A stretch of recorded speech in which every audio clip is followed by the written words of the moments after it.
Okay, well, welcome to the weekly roundup. We'll speak mainly about the Parsha today. Tanya this week is speaking more on the idea, actually a fascinating idea. I'll just briefly go over the Tanya. The Tanya for the week. When we speak, those of you who come to the class often will be familiar with this concept. When we speak, our speech becomes something separate from us. Yeah? You speak, you can't take back what you said, as much as we'd like to, many times in our lives, or in our day-to-day life. You can't. Once it's gone, you can't bring it back. However, our thoughts are very much a part of us. They don't leave us. They're stuck. They're within us. They're united with us. Same thing it says about God in creation. It says God created the world through speech, but it has the same effect and ramification, or it's in the same category as his thoughts. In other words, just like his thoughts are still within him, they're not something separate. Same thing, God's speech. When God speaks the world, they're still within him. Yeah, I remember asking my uncle when I was a kid, how could God be everywhere? And he said, well, God is big. So I actually always dreamed of a huge man laying down on the entire earth. That was how I'm being crushed by God's thigh. It was always a thought, but that's not true. What does it mean? Obviously, it's not true. It means we're still within God. We're created within. We're within God. God is found everywhere. We're found within God, and there's a lot of comfort to that. There's a lot of beauty to that, and we won't get too much into that. But that's what we're talking about over here. Okay, so get right into the Parsha. This Parsha is Yisro. Yisro had 7 names. And the last one that he was given, I believe, was Yisro, which comes from the word yeser, which means extra. Why is the name extra? Because the Torah created an extra Parsha just for him. Who was he? And why would they give him, and why did God give him an extra parsha, so to speak? And not only is it an extra parsha, it is the most important parsha, perhaps, in the entire Torah. Because in this week's parsha, we get the Torah. And we didn't just get the Torah on Mount Sinai. We got the mitzvahs on Mount Sinai. We became a Jewish people at this period of time. And all, according to Chassidus and the Zohar, something even greater took place. But let's just talk about Yisro really quickly. Yisro was an eccentric guy. I always picture him as being very flamboyant. He was very eccentric. Very wealthy. Actually, he said, what's the joke? He had 7 daughters. It said that Yisro went bankrupt 7 times. And why did he have 7 names? Because every time he filed for bankruptcy, he changed his name, right? If you want to reopen a restaurant, you can change your name or an establishment. Mike, that's not for you. It's not for you. You just change the name. You just change the name. You're a whole new entity. He went bankrupt 7 times, and then he ended up becoming wealthy each time. I mean, the man was a pagan Kohen. He was a pagan priest. He served all the different avodah zarah, all the different idol worship possibilities that were available, and he came to the conclusion that God is the ultimate one, which we're going to have a very famous statement in this week's Parsha about that. But he also, another name that he had was Putiel. Putiel comes from the word which means to fatten. He would fatten up cows to be served as sacrifices for his idols, which is a very inhumane thing to do, obviously. I saw this thing that Tyson chicken, I mean, I don't eat, obviously, that kind of chicken, but like the Tyson company, they make their chickens, they put them in a dark room so the chickens sit down. This is a little bit graphic, I know, but they keep their chicken, people still do it today. They keep the chickens, they sit down and then they feed the chickens so they can't move. Chickens, when it's dark, they don't walk around. So they have them sitting down, they're in a dark room, so they sit down the entire time so they don't move, so they keep getting fat. If you eat Tyson chicken, hopefully let that be a warning to you. But anyway, they got it from Yisro, obviously. So anyway, his name was Putiel. So on the one hand, fine, he came to the conclusion, very interesting. At the end, he became this total God-fearing Jew, converted and whatnot. He converted with the rest of us, which we'll talk about in a moment. But in the beginning, he was this complete idol worshiper to the highest degree. Why is it so appropriate that the Torah would be called in his name? And explains in Chassidus and Kabbalah that this is the ultimate purpose of creation. That here we have this man, this entity, which represents Klippa, the ultimate covering over of godliness, the most godless entity. As we know, Klippa means a shell, means it covers over the godliness inside. This was this idol worship priest, ultimate of the and he was transformed into the ultimate God-fearing, well, not the ultimate, but a truly God-fearing Jew, and believing that there is only one God, and became an advocate. Judaism is very much into becoming advocates for Judaism. We always have been. We got that from Abraham. And that is what Judaism, and that is what the Torah came to accomplish. The Torah came to accomplish a transformation of the physical world. What actually happened? So what actually happened at Matan Torah? I'll get into it really quickly. There was a gezerah, there was a decree from the beginning of time that Hashemayim lo yardu lamata, that the heavens would not come down below. I'll explain what that means. And lamata lo yalu lamayil, and the below won't go above. In other words, there cannot be a fusion of spirituality and physicality. We live in a physical world. It's called the world of Asiya. And then there's higher, more spiritual worlds, Yetzirah, Bria, Atzilus. They were not allowed to fuse themselves.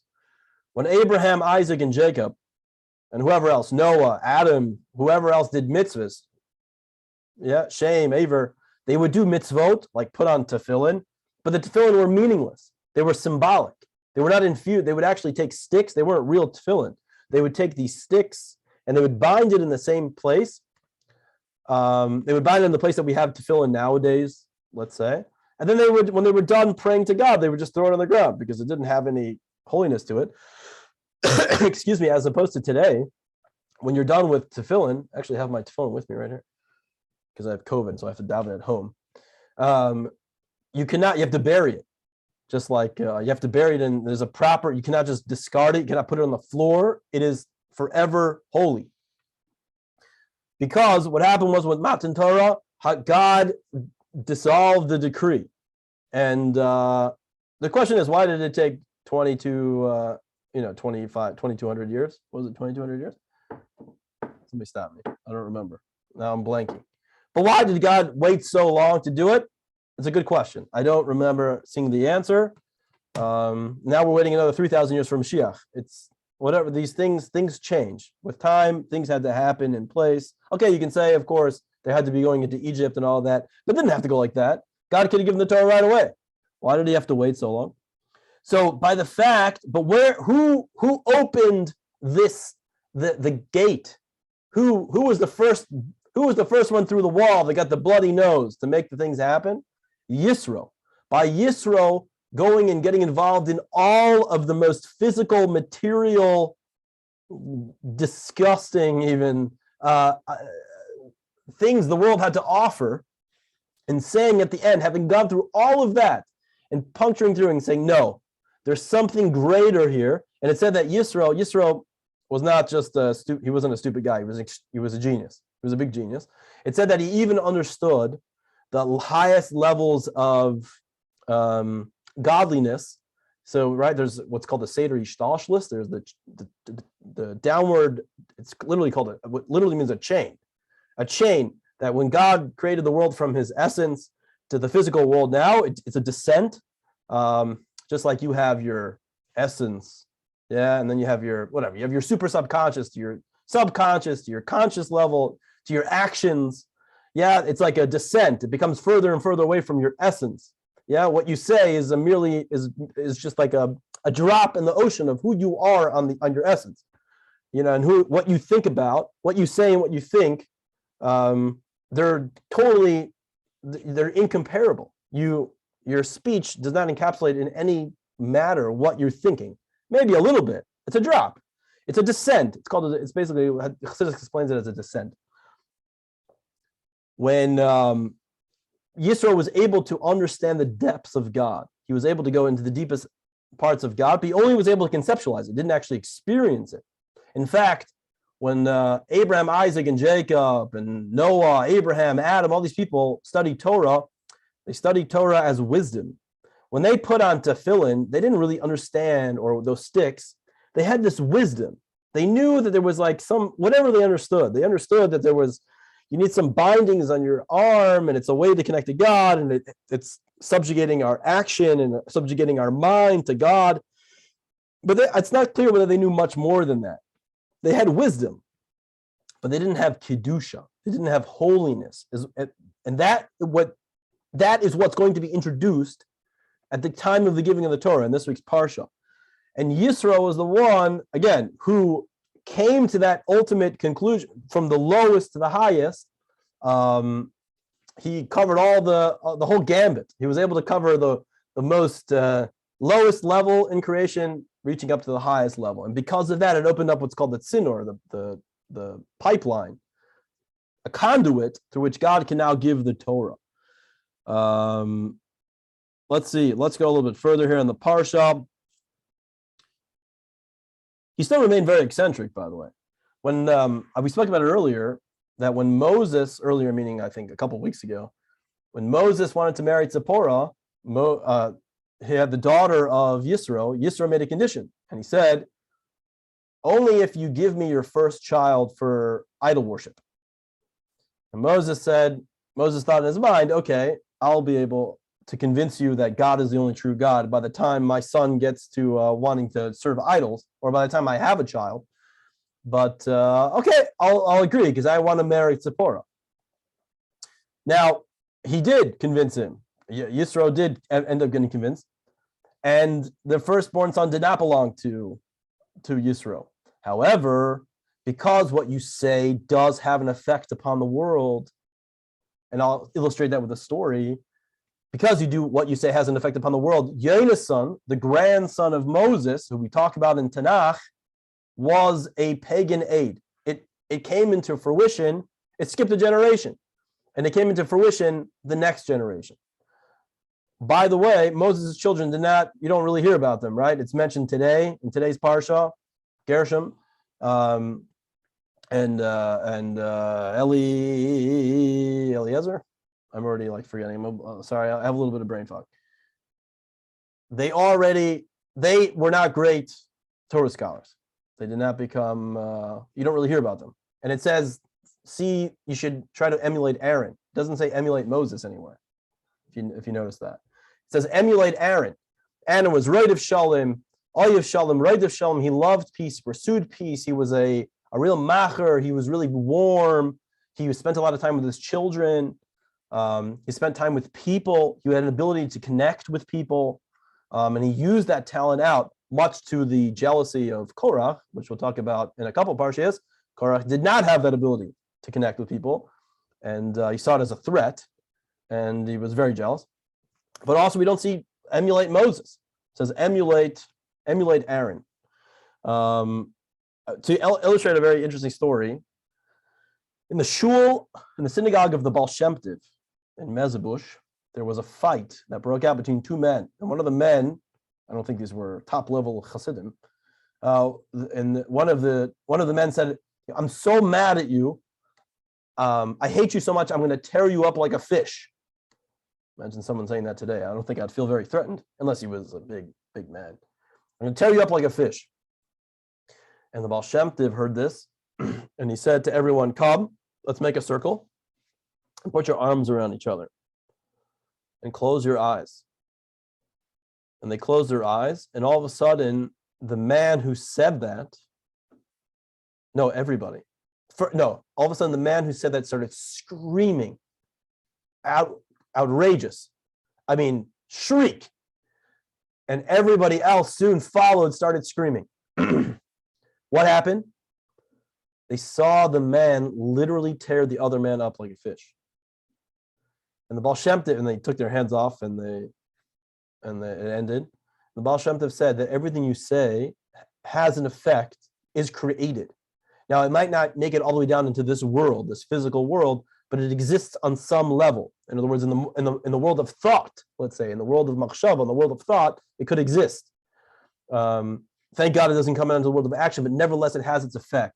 And not only that, I mean, the butterfly effect, when it came out, the Chabad Rebbeim, when that statement came out, now that statement was already stated amongst the Jewish people, it's already stated in the Zohar. I mean, we're talking about many thousands, say for Yitzro, talking about something that some say Adam wrote or Abraham wrote. For sure, Abraham wrote. Everyone either agrees it's either Abraham wrote it or Adam wrote it. The idea of the butterfly effect. But then the science came out about the butterfly effect, I think in the 1800s. It was like finally published, early 1900s maybe. They whatever. There was a big talk about it, and the Sefer Yetzirah says, I believe, which is a fundamental work on creation and Kabbalah. It's very deep esoteric stuff. I mean, the ultimate, obviously. It's the foundational book. Even your thoughts, negative thoughts, can create certain energies, and you have to be careful. You should be careful. You should, you can't control what you think, but you can control if you dwell upon them. That's and that's, by the way, that's a skill. You can, if you just practice that, exchanging your thoughts for another thought, called garments. Exchanging your thought for another thought, you get better at it. You get better at it. Don't think of me of like some tzaddik, like I'm the best at it. I'm not, but I can tell. But you do. If you start, you get into it for a week, you'll see. Okay, so interestingly enough, so what happens in the parsha? So it opens up about Yisro. Yisro comes and he visits his nephew. He hears all about the great news that we fought Amalek and we beat them. We fought. We went through the splitting of the sea, and it was a miracle. And he came everywhere. The whole world heard about this. And Yisro came. He came to visit his grandson. He came to visit his son-in-law, and he brought back his wife. He brought back his daughter, Tzipporah. Whatever. She came back. She hung out outside of Egypt until the war was over, and he comes back and he sees Moses acting as a judge, standing day and night, judging tort cases of torts. Now the question is, and he goes and he complains to him. He's like, "What are you doing? It's not. You can't sit there being a judge all day and all night. You got to teach. You don't have time for that. When are you going to sit down and learn for yourself? When are you going to spend time with your children or whatever it is?" And on a deeper level, it was more that it was, well, I'll explain in a second. The question is, how did Moses teach all these laws if the Torah wasn't even given yet? The Torah is not going to be, the Torah, so to speak, in the Torah book, the book of the Torah, it's not going to be for another, 15 passages that we talk about the giving of Torah. And here we have Moses, seemingly like, I don't know, a week before the giving of the Torah, is giving over laws of the Torah. He didn't know the Torah. Okay, he knew some Torah, but he didn't know laws, like to be able to deal with torts and individual complaints. And here, there's a big disagreement amongst the sages, mainly Abarbanel and Rashi, versus the Ramban, Nachmanides.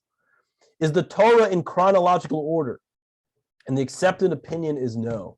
The Torah is not a history book. The Torah is a book, hara, which means a lesson book.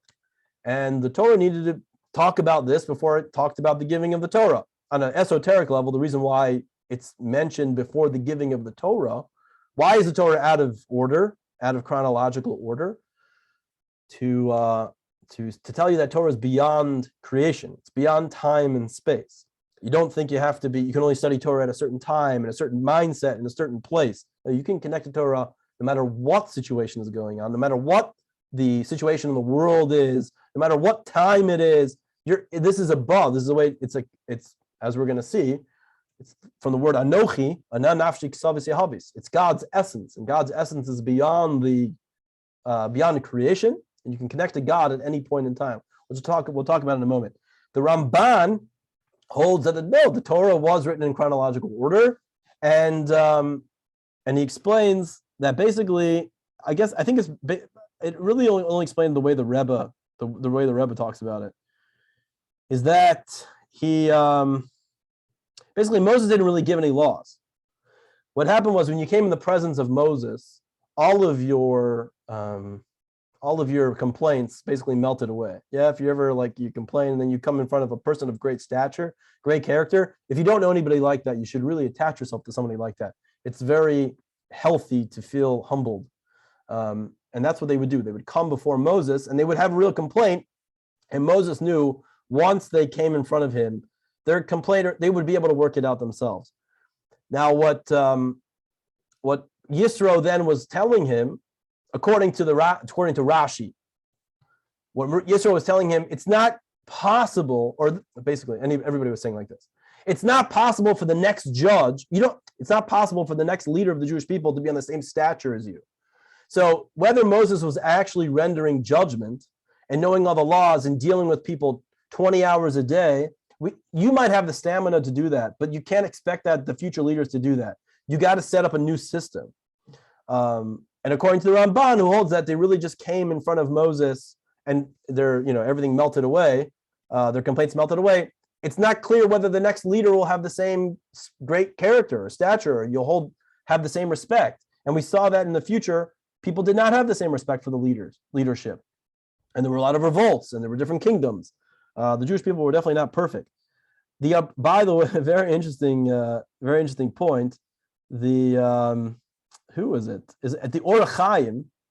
The Or HaChaim lived in the 18th century. He was a Kabbalist of sorts. He was basically a Kabbalist. He didn't learn Chassidus. 17th century. He was a contemporary of the Baal Shem Tov. So 17th century. He says, from here we see, Yisro suggested like this. Yisro said to Moses, set up a court system, set up groups, a judicial system, set up judges of, set up different levels, different judges, which we basically always had. We had courts of three that dealt with, judges of three that dealt with tort law and contracts, and we still have that till today.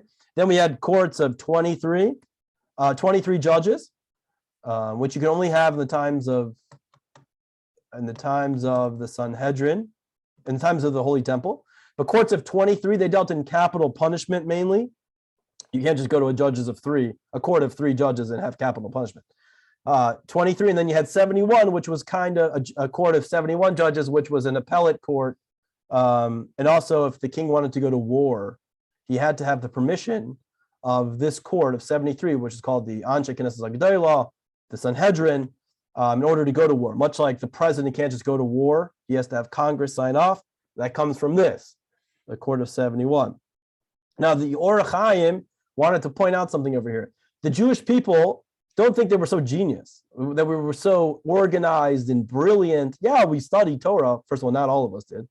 Only the tribe of Levi. But don't think we were so organized. There was nothing special about what our character.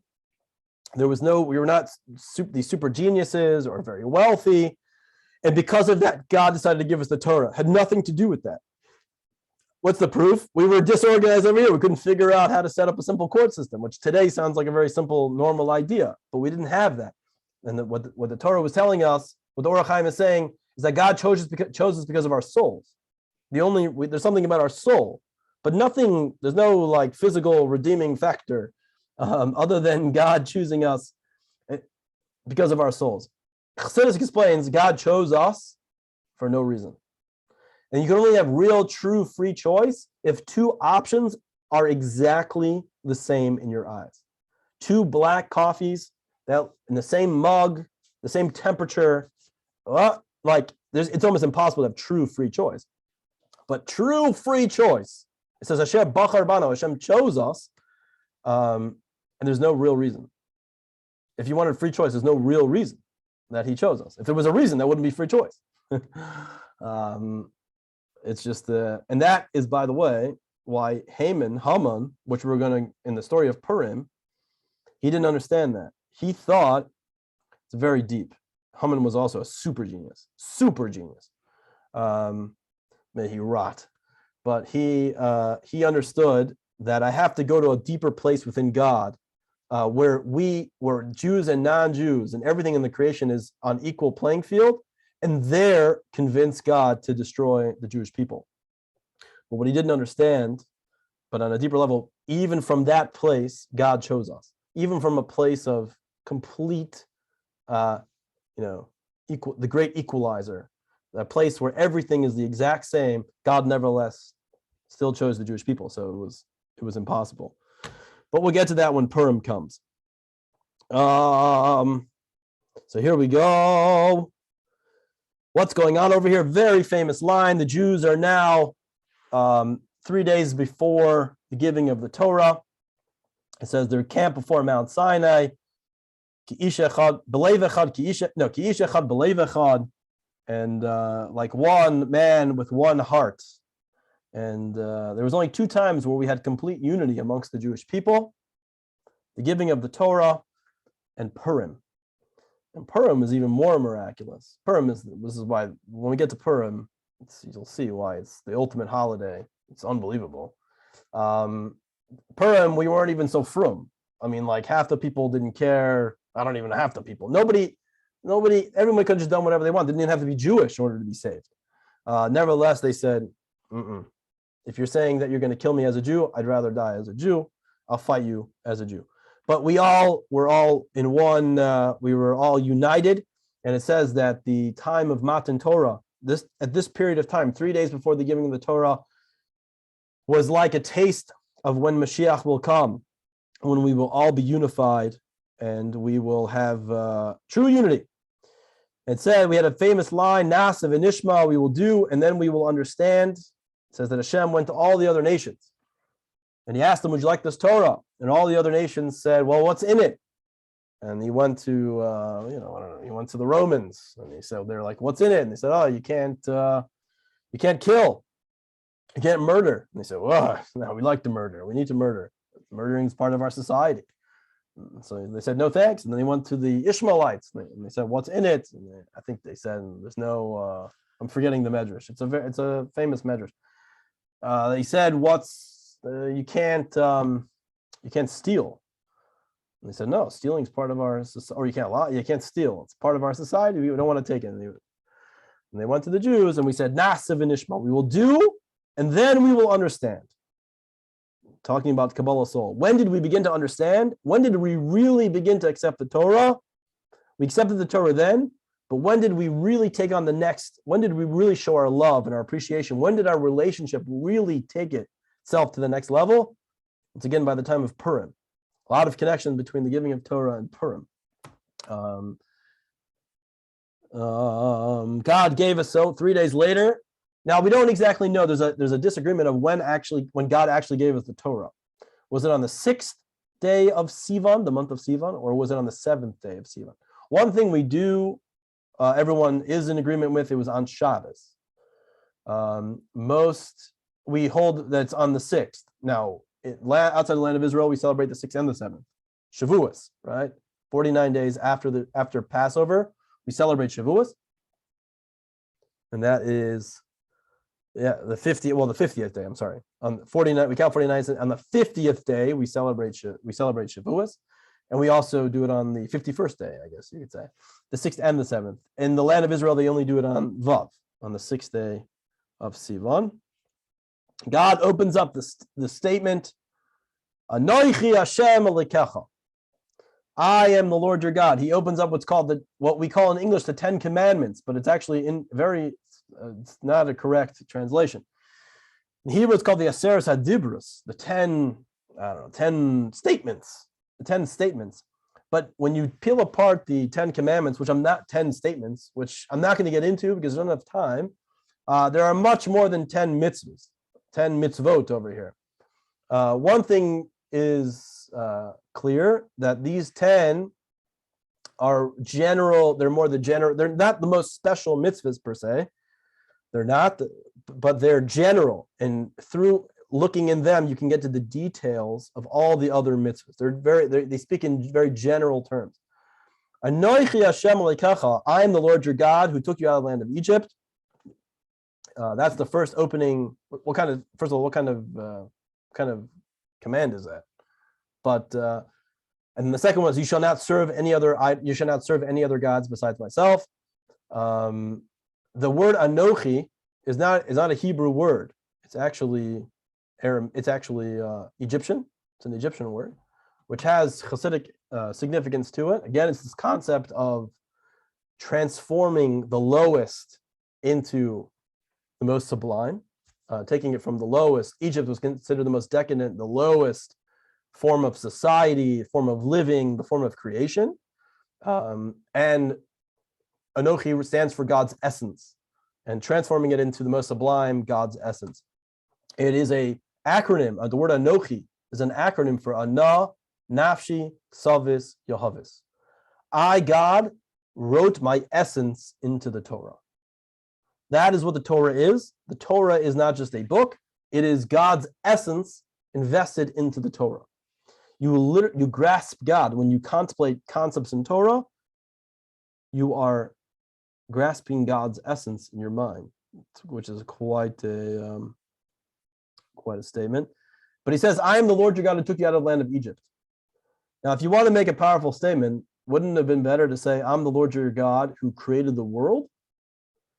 Why? I'm the God who took you out of Egypt. Okay, great. He did just take us out of Egypt. But you want me to really blow your socks off? Not only did I take you out of Egypt, I created the entire creation.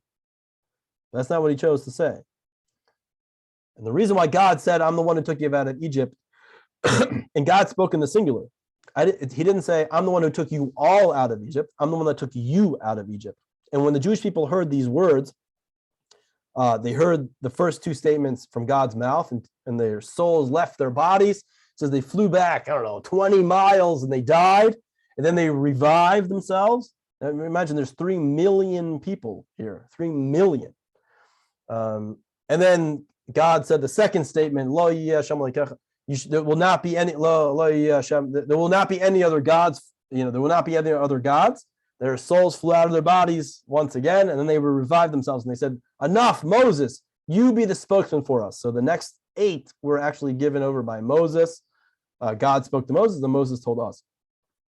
But when the Jewish people described the event, they said God was speaking to us.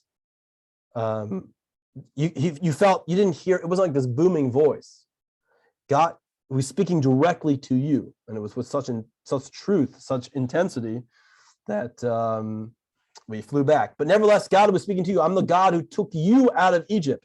In other words, your Egypts, those things which hold you back from being who you're able to become, I'm involved in that. I'm involved in your Egypts. I'm involved in your redemptions, in your personal Egypts, in your personal redemptions. Joe, speaking to you in a singular matter, which is unique. God is saying, I'm a God who, as great and large as I am, I'm involved in the particulars of your life.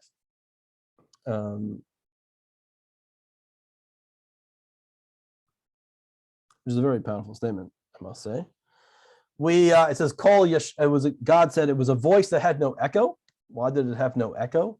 Because it was in a valley. It was between mountains. It should have had some sort of echo, but it had no echo because it was such truth. It penetrated everything in the entire world. Everything was absorbed in. What is an echo? An echo is a sound hits a barrier and then bounces back.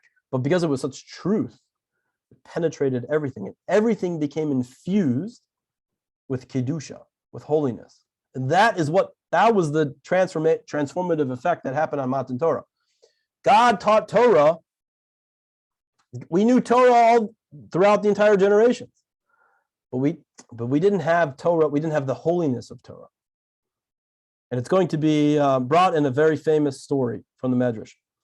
Moses goes up to the mountains for 40 days to learn the Torah. So you'd think that Moses is learning that God said, okay, Moses, sits him down at the table, sits him down at a desk and says, all right, we got 40 days. Let's divide up our lessons into 40 different lesson plans.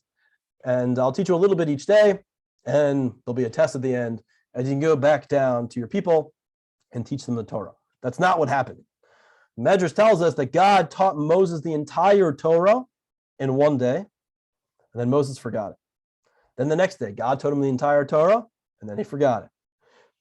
And that process repeated itself 40 times until God did what's called Matan Torah, which is what we call Shavuos, Matan Torah. Matan means matana. a gift. He gave it to him as a gift. What, Moses couldn't handle it? Moses didn't know Torah? Of course he knew Torah. He knew Torah. He didn't know, he was part of the tribe of Levi. They had a whole yeshiva. Like we said, Abraham, Isaac, Jacob, everybody had Torah. But then it was just, like we said earlier, it was just wisdom.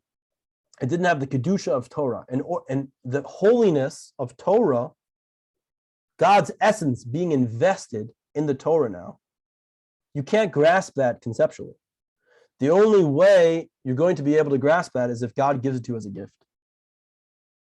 And that's why it's called Matan Torah. When you grasp Torah, it's given as a gift. The gift of Torah. That is what Shavuos is about. It's a gift. God gave us a gift.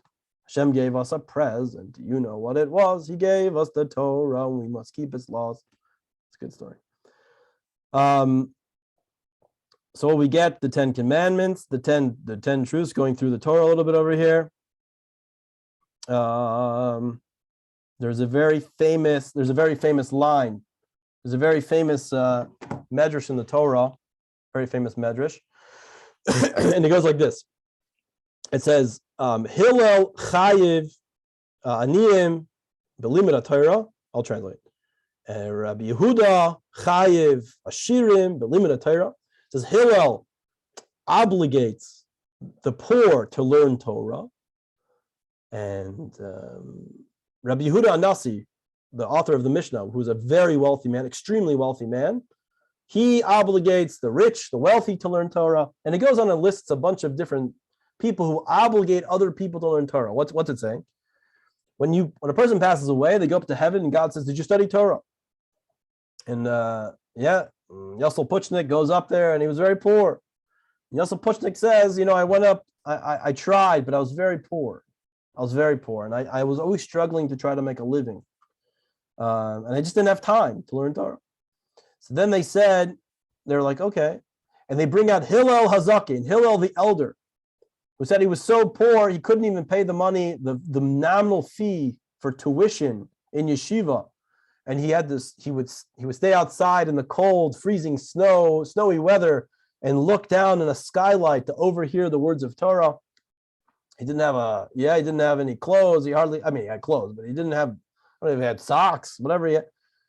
And he was able to learn Torah, and he became a great giant. He said, what do you mean, Hillel was able to learn Torah and you weren't able to? That's not a good enough excuse. And then they bring out the wealthy person. I said, did you? Yeah. And then Yosel Richnik comes up, and he comes up to heaven. And I said, Yosel, did you study Torah? He said, you know what? I was so busy. I was a very wealthy man. I was so busy with business dealings and charities and communal service that I didn't have time so much to study Torah. And they said, okay, fine. And they bring out Rabbi Yehuda Nasi, who was wealthier than the emperor of Rome at the time. They said Rabbi Yehuda Nasi had time to study Torah. In fact, not only did he have time to study Torah, but he wrote the entire Mishnah. And he financed the entire Mishnah. And he was a great sage, despite all of his business dealings. And he also did with community. And he financed, who knows, billions of dollars worth of events and charities and great causes. What kind of excuse is that? And it goes on and it lists a few other types of people. And that's basically the end of the medrash. The Rebbe asks, well, if these people say they didn't really have time to study Torah, they didn't have time to study Torah. I mean, I can relate to that. If you don't, you're trying to make a living, you don't have time. It takes a lot of time. Or if you're in you're involved in communal needs, it takes a lot of time. I don't have time. But the Rebbe says what the medrash is really trying to tell you is it's all about attitude. Basically, Hillel and Rabbi Yehuda Nasi and all these different people had an attitude that Torah is my life. I have a yearning, I have a desire, I have what's called a taiva to study Torah. Because why do I study Torah? We're not studying Torah for wisdom. That's not why Jews study Torah. We don't study Torah to become smarter. We don't to become critical thinkers. Now that is important. It's very important because that helps us, because that really helps us study Torah more. But why do we do it? We do it to connect to God. This is God's gift to us to connect with Him. The Anochi. It's a relationship. The whole point, the whole premise, what are we doing here? We're trying to have a relationship with God. But where does God, and if you want to have a proper relationship with somebody, you have to know what their needs are. Who are they? Where are they coming from? And the more you get to know them, hopefully, the more you appreciate them. And the more you can handle their insecurities and their problems also. If you know where everything's coming from. But what does God want? Yeah, you want a good relationship. You don't give a gift based on what you want. You give a gift on what they want. What does God want? God says, I want a relationship with you, and I want it here in your world, in your reality. Bring me into your reality. God wants us to connect with him on our plane, on our reality. It says that Jews are not trying to go to heaven, and we're trying to bring heaven down to earth, right? We're not bringing earth to heaven. We're bringing heaven down to earth, because that's what God ultimately wants. We're studying Torah because we want to connect with you. With that, the whole point of it is the relationship, is to get to know God and bring him down, bring him into our lives, get him involved in our Egypts and our redemptions. That's what he wants. This whole thing is that I'm the God who took you out of Egypt. I want to be involved in your everyday life, your everyday struggle, your everyday simcha. And this is how you connect with me. I'm going to give you over my essence. Connect with me. And if you have that attitude, then you'll find time to study Torah. You'll see it as a lifeline. And it actually, there's no doubt, it's a whole different day when you start off your day learning. And obviously, spending your time with me at night. I only teach on Mondays, but to end your day, the day begins with how the night ends. That's a classic Hasidic saying. So we should really, it's all about the attitude. We should have an attitude that we're trying to connect with God. We're not trying to just gain knowledge, but we're trying to connect with God. We're trying to have a real, true relationship, a healthy relationship, and hopefully see God in our physical world. The coming of Mashiach, may it happen immediately. Anybody have any questions? Question. Yeah. So you might have talked about this, but I had to step away a couple of times. But the commandment for Shabbos, it says that everyone, including the slaves and the animals, including the stranger that lives among you, should observe Shabbos. But we all know, non-Jews are strictly prohibited from observing Shabbos. So, it's talking about the Eved Kanani. First, I was only talking about the land of Israel, and it's not talking about nowadays. And it's talking about a ger toshav, like there's different levels of somebody who wants to become a citizen of the Jewish people, the way we were back in the time when we lived in Israel, the real Israel that we lived in. So they had different statuses. You can just come and just be like a nomad and set up shop over there. That's fine. There's certain rules that you have to do. But if you want to be a part of society, then you have other rules and stringencies. Now, there's a certain status that they would take, in terms of Shabbos, which is a little bit beyond the scope of what they can do now. But that doesn't apply to today. You're absolutely right. Non-Jews cannot keep Shabbos fully nowadays. I don't know if I really answered your question. No, that was perfect. Thank you. Okay. Yeah. Because the Rambam doesn't really explain it that succinctly. He kind of explains it too much. I think his explanation is too embellished. There's too much information where it's I was just really trying to figure out what should I do?